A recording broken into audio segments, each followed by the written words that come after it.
da noiva do Cordeiro com a paz, Senhor Jesus. Amém, amado? Amém. Aleluia. Aleluia. Aleluia. Aleluia. Aquele louvor que nós adoramos, só me resta te adorar, é lindo, sim ou não? Sim. Sim. Dá para arriscar, sabe? Dá para arriscar aí rapidinho? Para não me deixar sozinho? Que a voz acho que ela só serve para pregar. Aquele refrãozinho que só me resta te adorar. É verdade, meu Pai. O que resta a gente é isso, adorar o Senhor. Glória a Jesus. Aleluia. Aleluia. Ainda bem que Juliana está aqui, ó.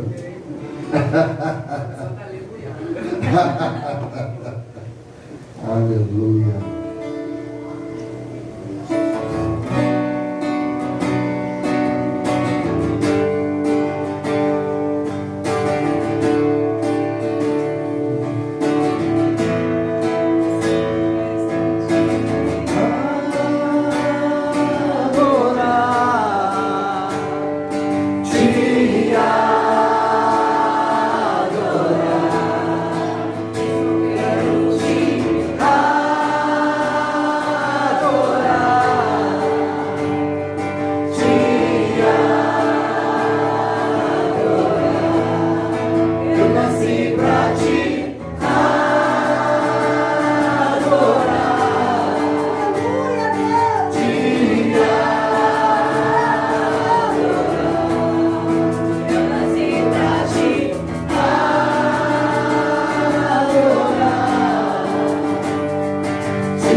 Diga para ele mais uma vez. E dizer que te amo, te amo, te amo. Glória. Esse mesmo Espírito eu quero te convidar a abrir o Santo Livro em Colossenses, capítulo 1. Não será uma mensagem, como de costume, expositiva, mas vai ser para trazer à nossa memória esse Cristo eterno, esse Cristo que não passou a existir, ele sempre existiu. Colossenses capítulo 1, a partir do verso 15. Obrigado, tá, metajadora?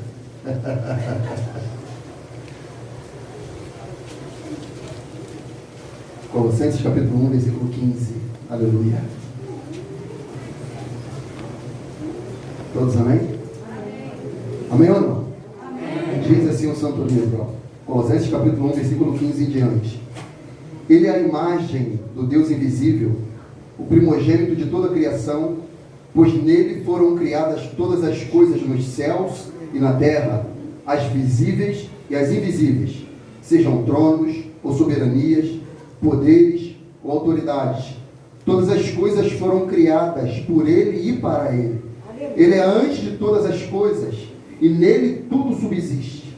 Ele é a cabeça do corpo, que é a igreja, o princípio e o primogênito dentre os mortos, para que em tudo tenha a supremacia, dependendo da tradução, a proeminência, pois foi do agrado de Deus que nele habitasse toda a plenitude, e por meio dele reconciliasse consigo todas as coisas, tanto as que estão na terra, quanto as que estão no céu, estabelecendo a paz pelo seu sangue derramado na cruz. Amém, irmão? Tenha vontade, pode se assentar, glorificando a Deus, adorando o Eterno.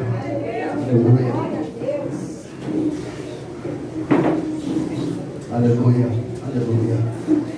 Aleluia. Nesse mesmo espírito de adorar, foi o intuito do apóstolo Paulo escrevendo, monografando essa epístola à igreja de Colossos, porque foram inundados nessa igreja uma enxurrada de heresias e perturbou a essência e o coração da igreja. O apóstolo Paulo, ele faz ali algo muito profundo que revela a grandeza desse nosso Cristo, a grandeza desse nosso Senhor, a grandeza desse nosso Deus. Ele mostra a supremacia da presença de Deus. E isso é motivo de nós adorarmos ao Senhor. Isso é motivo de fato de motivar, de empurrar, de colocar o crente num lugar de prostração, de adoração, de reconhecimento de quem é o nosso Deus. E é por isso que ele escreve no versículo 2, se você for olhar na sua Bíblia, ele diz: dando graça ao Pai, que nos tornou dignos, outra tradução, idôneos de participar da herança dos santos no reino da luz. Ele nos resgatou do domínio das trevas e nos transportou para o reino do seu Filho amado, em quem temos a plena redenção por meio do seu sangue, isto é, o perdão de todos os pecados. Então o apóstolo Paulo, ele lista aqui pelo menos 5 características, 5 condições que faz com que o crente fique ali relutado em não adorar, em não reconhecer a grandeza, em não reconhecer a soberania, em não reconhecer o fato magnífico que Cristo conquistou na cruz do Calvário. O primeiro dele é que ele nos fez idôneos, amado. Idôneos, digno. Olha o que o apóstolo disse: dando graças ao Pai que nos tornou dignos, idôneos. O que ele quer dizer? Não havia dignidade em nós, não havia possibilidade em nós, não havia umas condições da criatura se conectar com o Criador, mas por meio dele mesmo, que se fez justiça, agora ele colocou em nós a dignidade por meio do seu Filho, Jesus Cristo. Ele nos tornou dignos, idôneos. Isso faz com que o apóstolo fala, dando graça ao Pai, de nos tornar idôneos e participante da sua herança. Talvez você veio de uma família extremamente humilde, e talvez você não teve nada que seu pai e sua mãe venham deixar para você, mas nós temos um Pai Criador que nos fez participante da sua herança, a herança dos santos no reino da luz.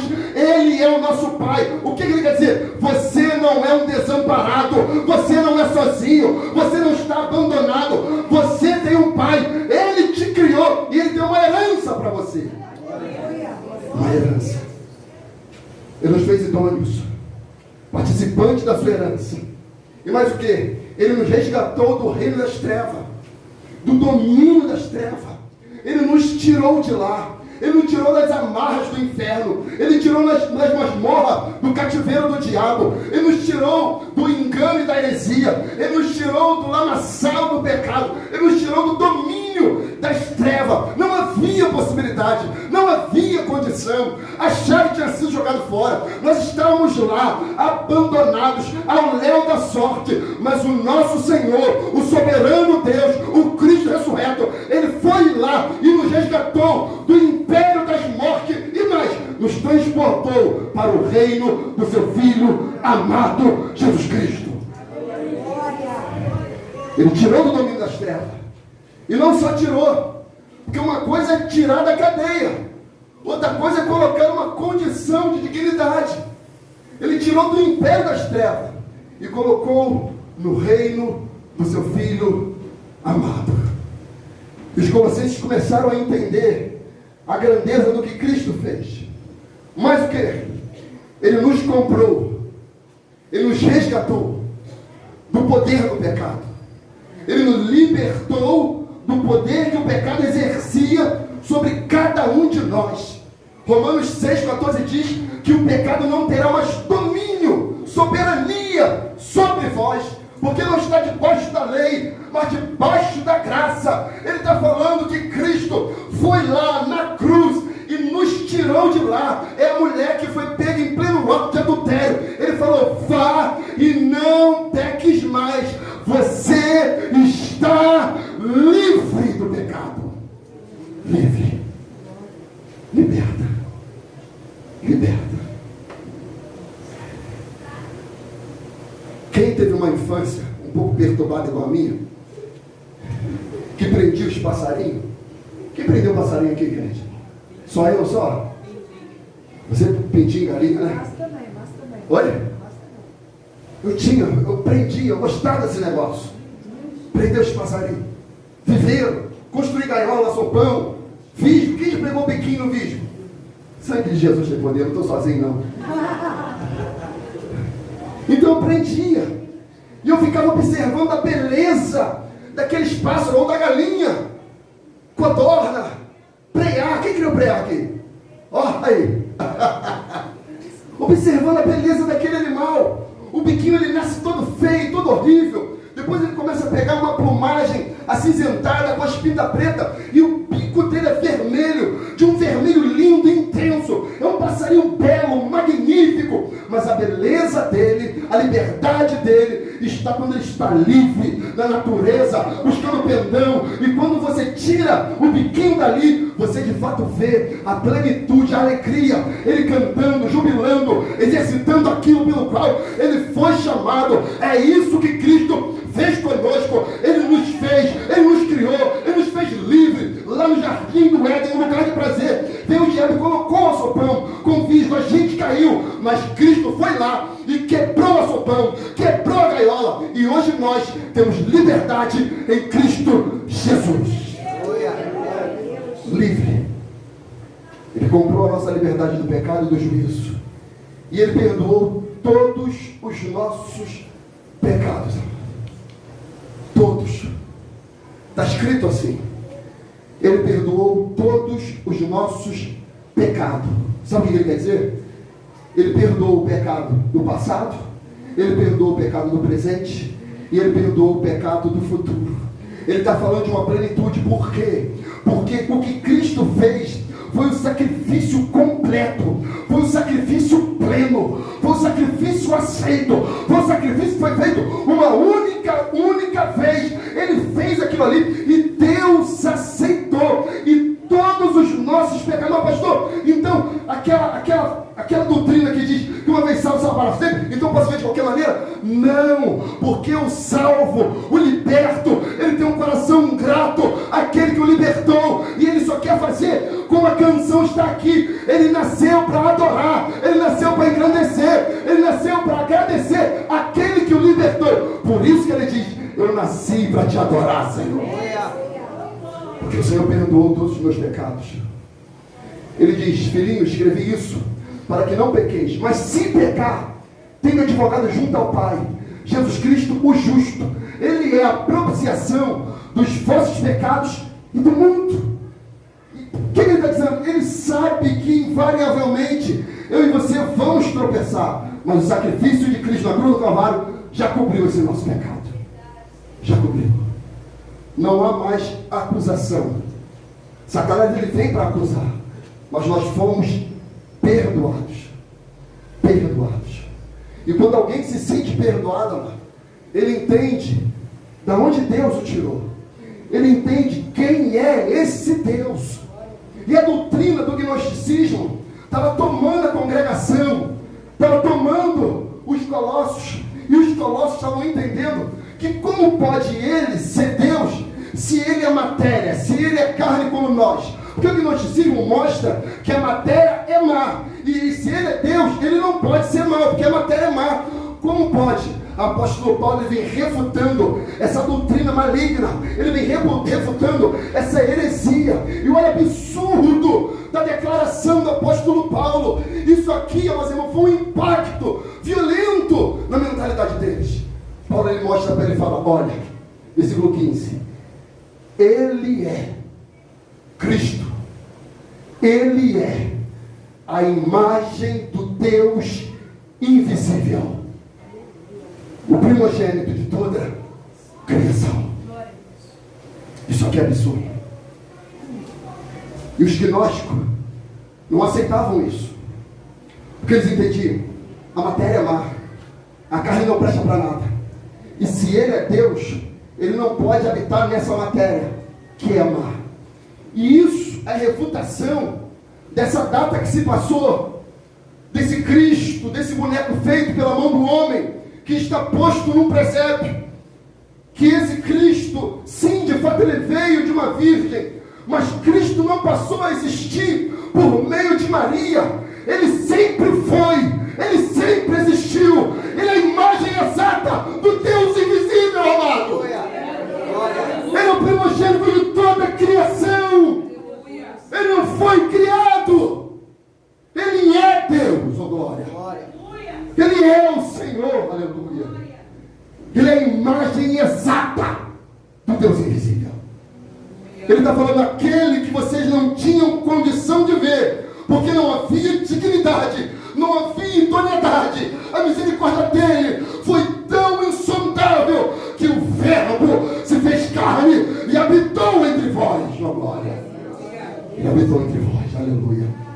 Aleluia, aleluia, aleluia, aleluia. Isso é magnífico. O Verbo se fez carne e habitou entre nós. O Verbo, Criador do Universo, começou a trafegar entre os seres humanos pecaminosos, seres caídos, abomináveis, dignos de morte. A misericórdia dele é a causa de não sermos consumidos. Ele é a imagem do Deus invisível, o primogênito, o primeiro de toda a criação. Jesus Cristo é Deus, amado. É Deus. É Deus.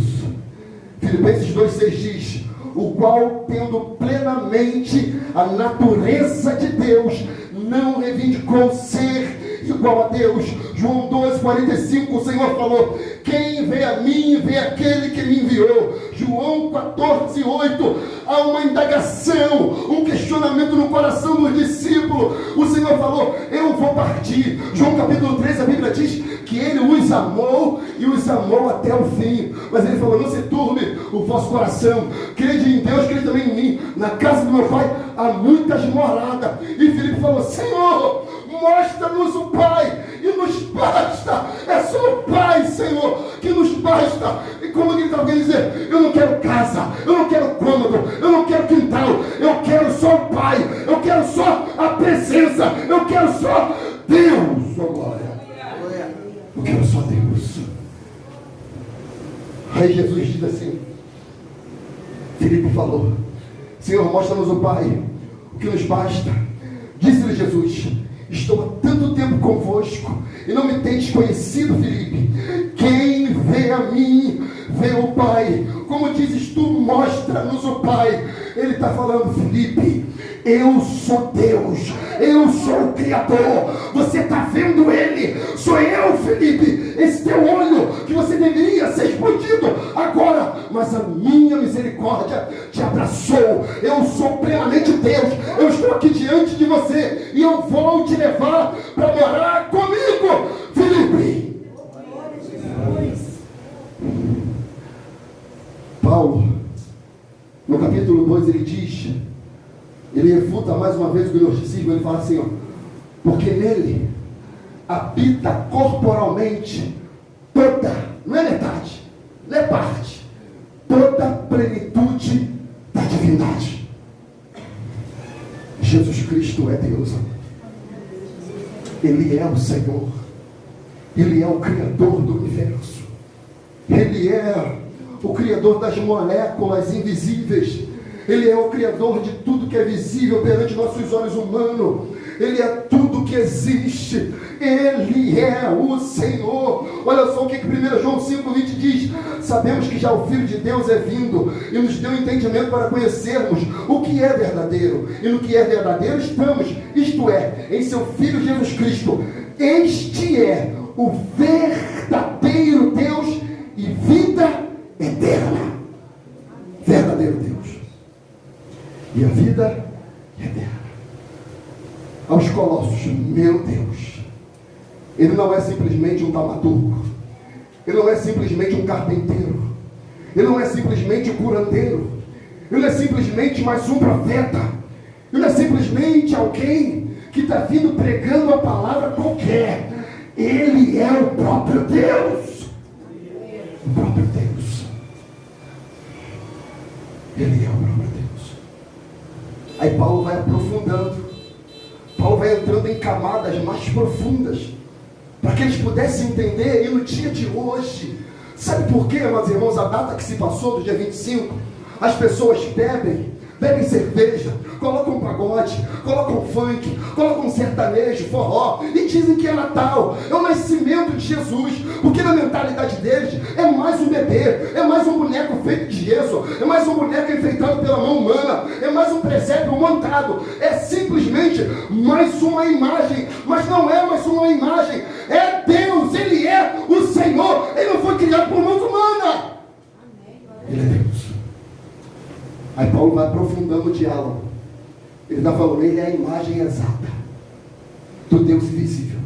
E sabe o que ele é mais? Versículo 16. Pois nele, Cristo, foram criadas todas as coisas, nos céus e na terra. Tudo que há no céu, que a Bíblia diz, que olho nenhum viu, ouvido sequer ouviu, que nem sequer subiu ao coração do homem, as coisas que Deus preparou para aqueles que o amam.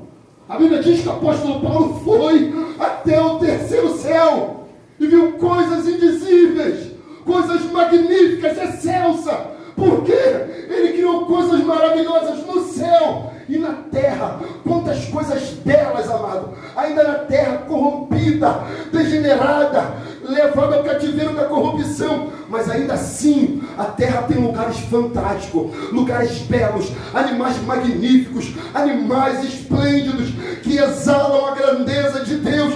Ainda assim ele mostra a expressão do nosso Deus. Ele fala, foi por meio disso que há no céu e na terra, tudo foi criado por meio dele. Ele diz, as visíveis e as invisíveis, sejam tronos ou soberania, poderes ou autoridades, todas as coisas foram criadas por ele e para ele. Ele é, o que está escrito aqui, amado? Ele é o quê? Antes de todas as coisas, e nele tudo subsiste. Ele é o Criador do universo, as galáxias no céu, o sol que nós louvamos, a lua, as estrelas, os anjos, os querubins, os serafins, os astros, a atmosfera, amado, o mar, o oceano, criaturas que habitam nas profundezas do mar, onde a pressão, se o homem tentar ir lá, é esmagado pela pressão do mar, do oceano. Lá Deus criou seres para habitar e que exalam e expressam a grandeza do nosso Deus. Ele é o Criador do universo. Ele é. Como o Maico estava me falando ali, pastor, eu tirei o siso essa semana. E o siso, ele tem uma importância fantástica, fenomenal. Ele é criado por 3 terminações e ele tem a sua eficácia. Ele fica um palmo do coração. Então nós vemos a perfeição do que você é criado. Você não é qualquer coisa. Você imagina tudo isso, o céu, o mar e tudo o que foi criado, e Deus disse que era bom, mas quando Ele criou a mim e a você, Ele falou, é muito bom. É muito bom. Muito bom. Quando Ele criou tudo, Ele só verbalizou, haja. Mas quando Ele criou o homem, Ele falou, para. Ele moldou com a própria mão. Ele teve cuidado de parar e falar, não, eu não vou verbalizar para você existir, eu vou te moldar com a minha própria mão. Você tem riqueza de detalhe, você é especial, não existe outro ser humano igual a você. Você é o único na face da terra, você já nasceu vencedor, na corrida de bilhões de espermatozoides, você chegou lá, Ele permitiu você ter, Ele criou a mim e a você, Ele é Deus, amado.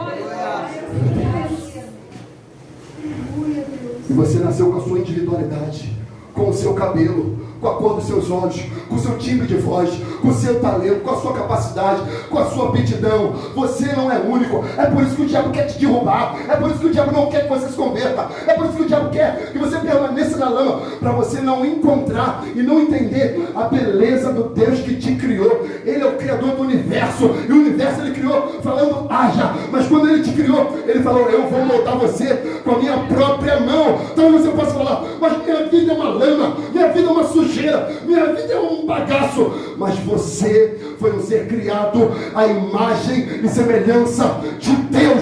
Você é aquele guardou com a própria mão, meu querido. Aleluia. Cristo. João disse no seu evangelho, João 1 em diante: no princípio era o verbo estava com Deus, e o verbo era Deus. Ele estava no princípio com Deus. Todas as coisas foram feitas por Ele, e sem Ele, nada do que foi feito se fez. Sem Cristo, nada existiria. Ele é o Criador de tudo. Cristo. E além de Ele ser o Criador do universo, Ele é o sustentador, e aquele que agrega, aquele que une. Ele é o Criador, amado, o sustentador do universo. Não tem essa palavra sustentabilidade? Ela é oriunda da eternidade. É Deus que sustenta o universo. É Deus que não permite que o sol se aproxime mais da terra e não haja vida na terra. É Deus que não permite que a lua esteja mais perto da terra e as marés encham a terra de água. É Deus que equilibra tudo. É Deus que faz eu e você respirar. Ele sustenta a nossa existência, amado. Ele sustenta. É Cristo. 1 Coríntios 8,6 diz: para nós, contudo, há um único Deus, o Pai, em quem tudo procede, para quem vivemos. Há um só Senhor Jesus Cristo, por intermédio de quem tudo que há veio a existir, por meio de quem também vivemos. Colossenses 1,17 diz: Ele é antes de todas as coisas, e nele tudo subsiste.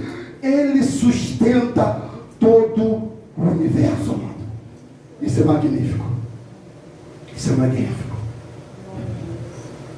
Por isso, que quando o templo foi inaugurado, e os levitas e sacerdotes começaram a entoar louvor e adorar o Criador do universo, note os salmos, só fala dos atributos de Deus, das grandezas de Deus, das características magníficas e insondáveis de Deus. A Bíblia diz que a presença de Deus inundou aquele lugar. E quando a presença inundou, ainda existia ali palavra, ainda havia ali cântico. Mas quando a presença chegou, a Bíblia diz que os sacerdotes levitas se dobraram, se curvaram por causa da presença de Deus, amado. Presença.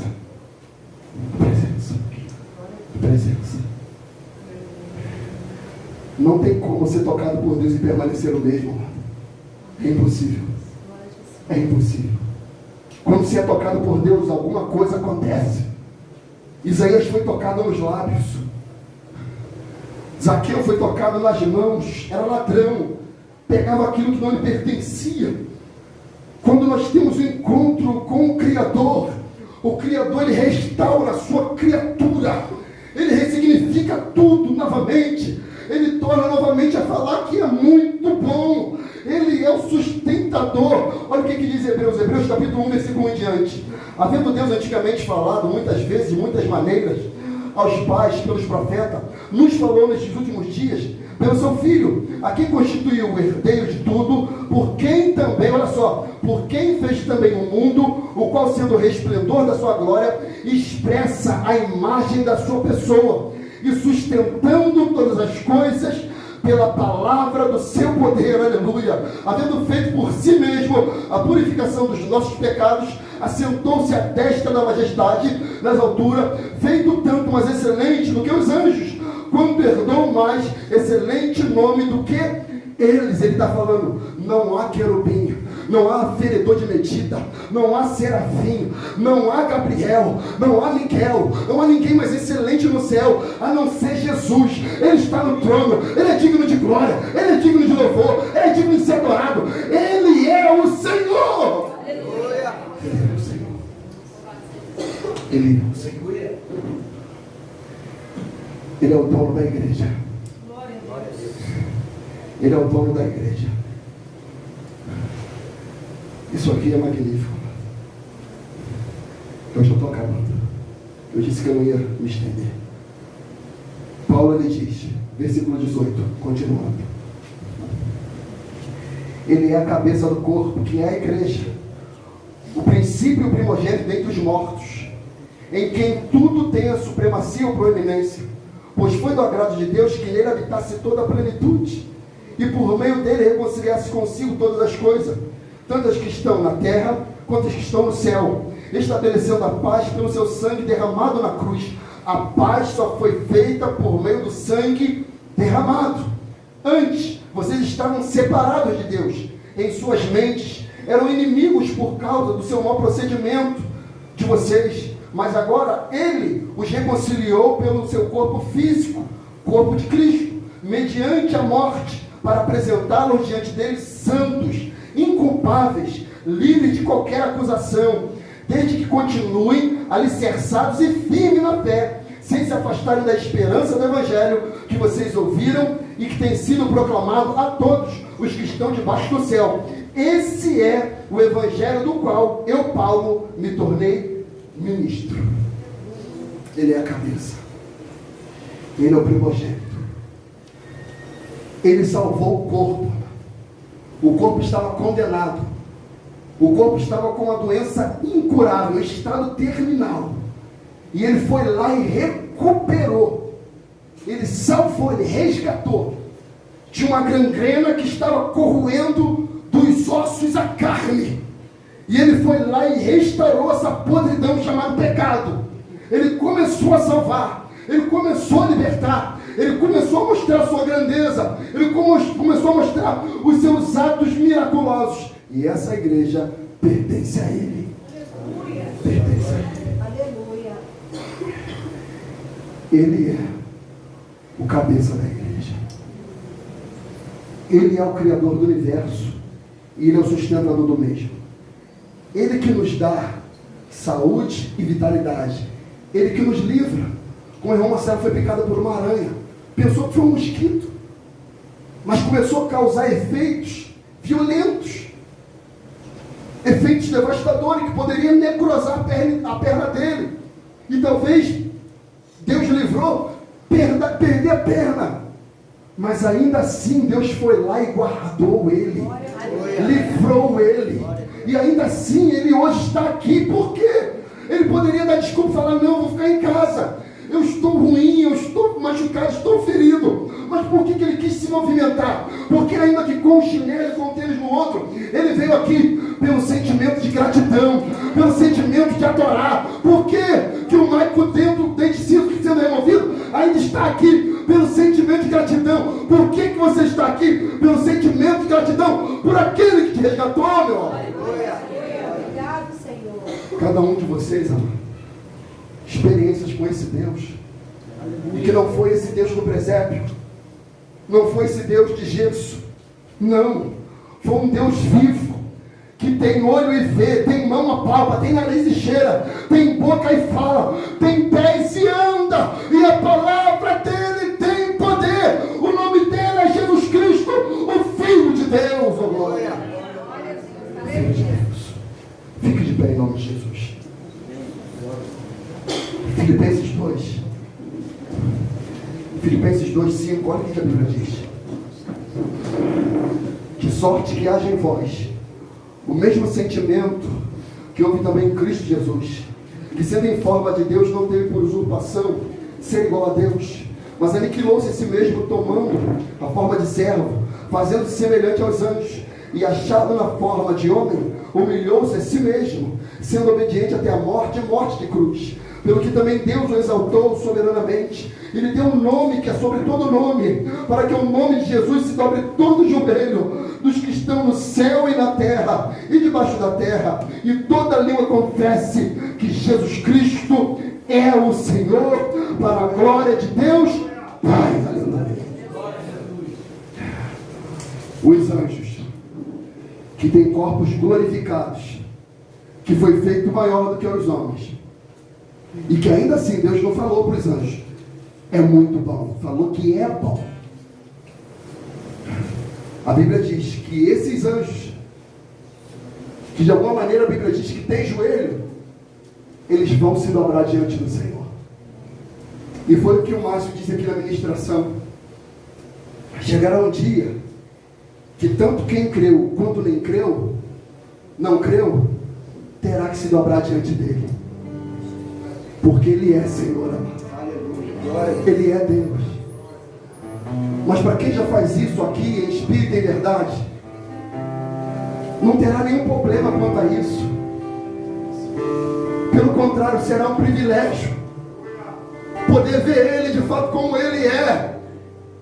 Porque talvez você possa falar, mas pastor, eu não vi Ele. Se Ele é a imagem do Deus invisível, eu não vi. Mas a Bíblia diz que quando Ele se manifestar, nós seremos semelhantes a Ele. E assim como Ele é, nós o veremos. Nós o veremos. E esse é o meu desejo, ver o Senhor, ver de fato a beleza, a formosura do Senhor. Certa feita Davi falou, uma coisa pedi ao Senhor e a buscarei, que possa morar todos os dias na casa do Senhor, para aprender no teu santo templo e contemplar a sua formosura. Outra feita o salmista falou, Senhor, não há ninguém no céu a quem eu deseje além de ti, e não há na terra ninguém a quem eu busque, a quem eu ame além de ti. O salmista está falando, Senhor, eu sei que no céu tem anjo, eu sei que no céu tem arcanjo, eu sei que no céu tem querubim, serafim, eu sei que tem Miquel, Gabriel, mas independente deles, eu quero o Senhor, eu quero a sua presença, eu quero te contemplar, eu quero te ver. Senhor, eu tenho minha mãe, meu pai, meus irmãos, minha esposa, filhos, eu amo todos eles, mas a despeito deles, eu quero te contemplar, eu quero te ver, eu quero te adorar. Eu li um texto esta semana, e esse texto aqui mexeu muito comigo, fazendo meu devocional na minha loucura de final de ano de trabalho, que é difícil de orar, difícil de ler, que eu saio cedo, volto muito tarde, corpo esgotado, e as fagulhas, as frações de tempo que tenho, eu procuro gastar com Deus, procuro gastar com aquele que me mantém de pé, que me sustenta, e lendo a palavra, porque a Bíblia diz que nem só de pão viverá o homem, mas de toda a palavra que sai da boca de Deus. E eu falando, Espírito, Deus, eu preciso de Ti, eu preciso da Tua presença. Deus, não me deixa morrer, Deus, não me deixa sucumbir. Ó Senhor, me alimenta, ó Deus, me sustenta. Eu fui tomado, amados irmãos, na sexta-feira, dia 24, em adoração, indo para o meu banho tomar, e a presença inundou, entrou. Eu comecei a orar, a adorar, a louvar a Deus em língua. Eu falei, Deus, eu quero isso, a sua presença. O texto que eu li, que eu não sei quem escreveu, mas o texto diz, alguém perguntou, quem criou Deus? O outro respondeu, ninguém criou Deus. Deus simplesmente é e sempre foi. Ele não teve nenhum começo. Deus nunca terminará. Ele não veio a ser. Ele também não pode deixar de ser, porque Ele é ser. Deus é a realidade absoluta. Não há realidade anterior a Ele. Ele é tudo que eternamente foi. Nem o espaço, nem o universo, nem o vazio. Somente Deus. Deus é totalmente independente. Tudo que não é Deus depende totalmente de Deus. Todo o universo é como nada em comparação a Deus. Tudo que nos maravilha no mundo, nas galáxias, não é nada comparado a Deus. Deus é constante, Ele é o mesmo hoje, Ele é o mesmo ontem, Ele é eternamente. Deus não pode ser melhorado, Ele não está se tornando algo, Ele é quem é. Deus é o padrão da verdade, bondade e beleza. Ele é o mesmo padrão do que é certo, verdadeiro e belo. Deus faz o que lhe agrada. É sempre justo, belo, coerente com a verdade. Deus é a realidade, é a pessoa mais importante e mais valiosa do universo. Ele é o mais digno de interesse, atenção, admiração e deleite do que todas as outras realidades, incluindo o universo inteiro. Esse é o nosso Deus. Esse é o nosso Deus. Esse é o nosso Deus. Eu falei, isso é magnífico. Alguém não tem condição de escrever isso para tentar definir, porque não há definição para Deus, amado. Deus não cabe numa garrafa, Deus não cabe numa imagem. Não tem como definir. Como definir Deus, amor? Como tentar decifrar? Como olhar para um presépio e entender que ele é moldado pela mão humana? Como entender um Deus que muda as moléculas, que faz uma água se transformar em vinho? Como entender um Deus que dá vista a um cego de nascença? Como entender um Deus que faz a madre serrada gerar? Como entender um Deus que cura câncer, que cura os paralíticos de 38 anos? Como, amado, conter esse Deus? Como definir esse Deus, amado? Esse Deus que andou sobre as águas, esse Deus que fez o mar abrir e fender. Como entender esse Deus que faz maná descer do céu, codorna cair, água brotar de rocha? Como entender esse Deus que faz sapato crescer no pé e roupa crescer no corpo e o tecido não rasgar? Como eu estava falando com o Neguinho, eu falei: Neguinho, essa blusa aqui, Luana que me deu, na época que a gente namorava, o tecido ainda tá bom, mas já está ficando envelhecido. Já tem mais de 12 anos isso, na época que a gente namorava. A gente vai fazer 19 anos casado. Mas imagina 40 anos no deserto, no sol escaldante durante o dia e no frio intenso à noite. Deus guardando a vida, a saúde, fazendo o couro do sapato se estender no pé. Como entender esse Deus? Como definir? Não tem como não se comover. Não tem como não se prostrar. Eu me entrego a lágrimas quando eu vejo a fagulha desse Deus. E eu chorava no banheiro. Eu chorava lendo e orando, falando com Deus em espírito. E falei: Deus, é muito difícil ficar aqui, mas eu sei que é passageiro, vai passar. Mas eu quero te ver, Senhor. Eu quero te ver.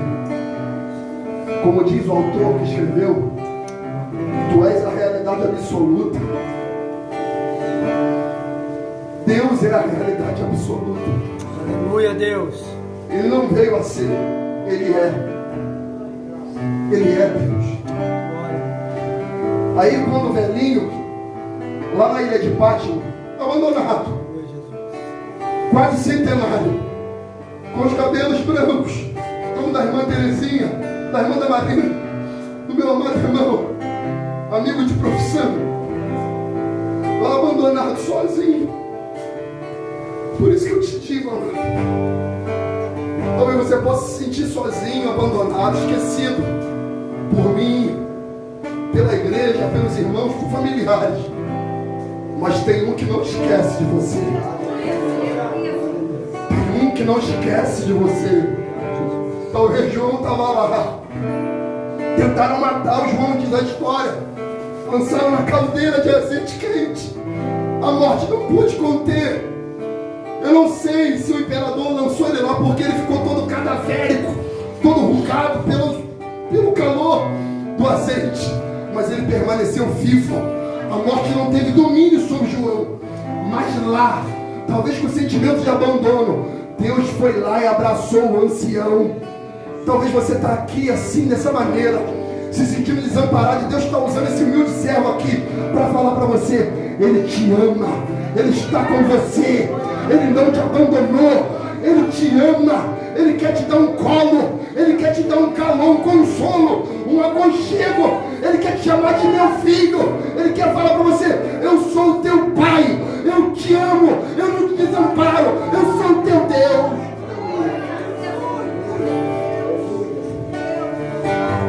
A Bíblia diz: quando o ancião de dias viu o Senhor, caiu como morto. E Deus falou: não temas, eu sou contigo. Pegou pela mão direita. E João foi tentando descrever quem era ele. Cabelo branco, pés como do latão assacalado na fornalha. Tinha um cinturão de ouro, ó glória. A Bíblia diz que da boca dele saiu uma espada aguda de 2 gumes. E a Bíblia diz que Deus falou para ele: eu sou o Alfa, o Ômega, o princípio e o fim. Eu sou o que era, o que é, o que há de vir. O todo-poderoso Deus. Eu sou o Senhor. Eu abençoa, Senhor. Eu quero terminar lendo esse texto aqui de Apocalipse. E a gente canta. Aleluia. Aleluia. Esse velhinho aqui, fora revelado a ele as grandezas do céu. Esse velhinho abandonado foi levado às alturas. E olha o que esse velhinho contemplou. Olha isso, irmão Genilson. Apocalipse capítulo 5, versículo 1. E vi na destra do que estava sentado sobre o trono um livro escrito por dentro e por fora, selado com 7 selos. E vi um anjo forte bradando com grande voz: quem é digno de abrir o livro e de desatar os seus selos? Ninguém no céu e na terra, nem debaixo da terra, podia abrir o livro, nem de olhar para ele. E eu chorava muito. Aleluia. E eu chorava muito. E o céu não é lugar de tristeza. Você lembra disso? Ele não diz que ele vai enxugar dos nossos olhos toda a lágrima. João, quando viu que o livro estava selado, ele falou: como? Meu Deus, Senhor, ninguém no céu, nem na terra é digno. Lembra que eu comecei falando, ele nos fez idôneo. Mas João olha, ele começa a chorar, ele não contém, ele não aguenta, ele não suporta. Ele fala, e eu chorava muito, porque ninguém foi achado digno de abrir o livro, nem de ler, nem de olhar para ele. E disse-me um dos anciãos: não chores, aleluia, eis que o leão da tribo de Judá, a raiz de Davi, o que venceu, ó glória, o que venceu para abrir o livro e de desatar os seus selos.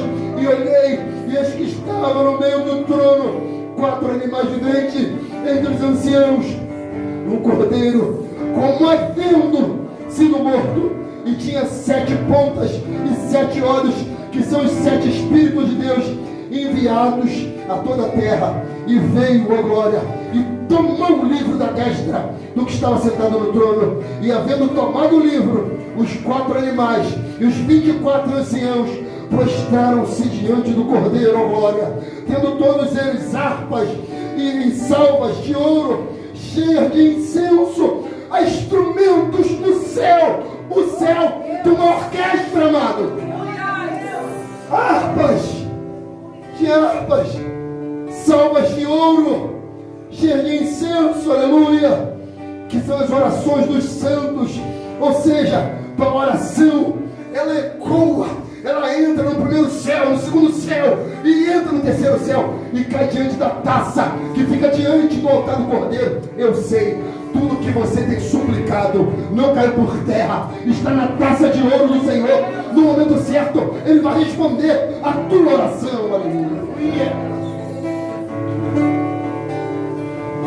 E cantavam um novo cântico, dizendo: digno és, ó glória, de tomar o livro e de abrir seus selos, porque foste morto, e com teu sangue compraste para Deus homens de toda tribo, língua, povo e nação, e para o nosso Deus os fizeste reis e sacerdotes, e eles reinarão, ó glória, sobre a terra. E olhei e ouvi a voz de muitos anjos ao redor do trono, e dos animais e dos anciãos, e era o número deles milhões de milhões, milhares de milhares, e com grande voz diziam: digno é o cordeiro que foi morto de receber o poder, riqueza, sabedoria e força e honra e glória e ações de graças. E ouvi toda a criatura que está no céu e na terra e debaixo da terra e que está no mar, e todas as coisas que nele há, dizer ao que está sentado sobre o trono, ao cordeiro, sejam dadas ações de graça e honra e glória e poder para todo sempre. E os 4 animais diziam: amém. E os 24 anciãos prostraram-se e adoraram ao que vive para todo sempre. Amém. Aleluia. Aleluia. Aleluia. Eles tiveram que se prostrar. O anjo falou para João: não chora, não chora, porque no céu não é lugar de chorar, João. No céu é lugar de sorriso, no céu é lugar de um cântico novo, no céu é lugar de júbilo, de adoração. João, conjecturando eu, é um instrumento, João. Aqui no céu eu vou te dar talento, capacidade de tocar o instrumento. Na terra tu não aprendeu, tu não conseguiu, mas aqui você vai conseguir. Eu vou afinar a tua voz, você vai me adorar em espírito e em verdade, João. Me adora, meu filho. Me adora. Vamos adorar bem. O nosso Cristo é eterno. Vamos adorar.